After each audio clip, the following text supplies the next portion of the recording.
I'm back with Ruth, and we're talking again about one of the other things you've done in terms of your spiritual growth has to do with preaching elders. So why don't you tell us where you first got involved with that? I did attend a workshop that was provided by the Pilgrimage School. I have, in the past, preached in my own church for a Women's Sunday, have preached even in a neighboring church a number of years ago. And some churches, depending upon finances, they may choose to, when their pastors go on vacation, they may choose not to hire an ordained minister of Word and Sacrament to fill in on those Sundays, and instead look to some of their own members, their elders, or some of their members who they feel would be competent to preach, to lead the congregation in worship on those Sundays.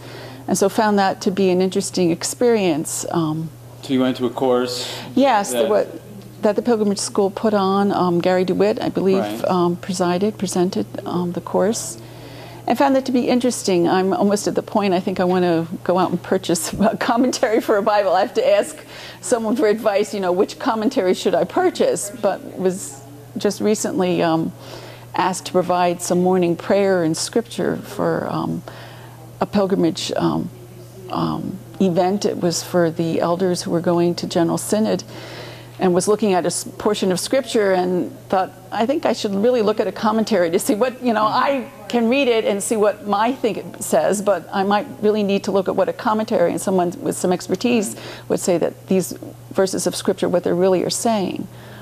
So the course helped you to feel more prepared to preach or to lead prayers or to lead worship? To think about that, if you are in the position of being asked to preach and doing the research on portions of scripture, to look at what experts have said that this is what the scripture is really saying, and that is helpful. So you're going to continue to grow in the ability to be a preaching elder? Maybe. We'll think about that. But yeah, I haven't had the occasion recently, but the times when I have preached, they've been more when I have wanted to or had the desire. If we've been observing a Women's Sunday and have wanted to see that occur, and so therefore I feel I need to put my efforts and energies into that. Not that I've always been the woman to preach. There have been other women from my congregation who have preached. But I think that's important. Just having been to General Synod, and if there were 270 delegates there were 51, including ministers of Word and Sacrament. There were only 51 women. And knowing that our denomination, I believe the population is 60-some% female. Not that, that maybe General Synod should, the majority of the members be female, but obviously not even a quarter of, 20% of the delegates were female, and certainly more of the denomination is represented by women.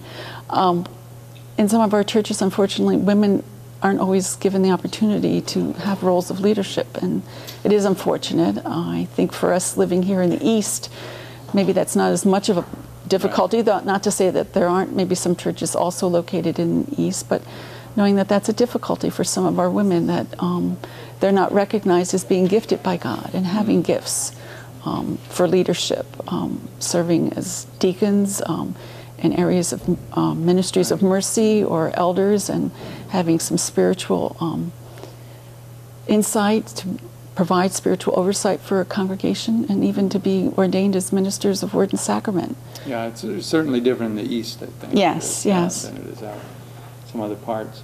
But you found then the Pilgrimage School was a kind of a vehicle for your own growth in ministry ability, then to be able to preach and take on more leadership in the church. Oh yes, definitely, definitely, and provided insights. Yes. Good. Well, thank you. You're welcome. Okay.